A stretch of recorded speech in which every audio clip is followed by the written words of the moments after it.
नै लोगोफोर मबाइल गोदान अनलाइन अर्डार खालामदोंमोन खेवनो नागिरगासिनो नै आनबक्सिं खालामनि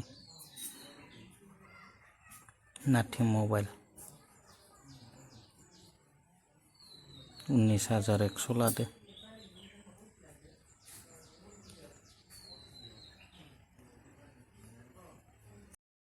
नै लोगोफोर जोंख्लाबगासिनो मबाइल गोदाना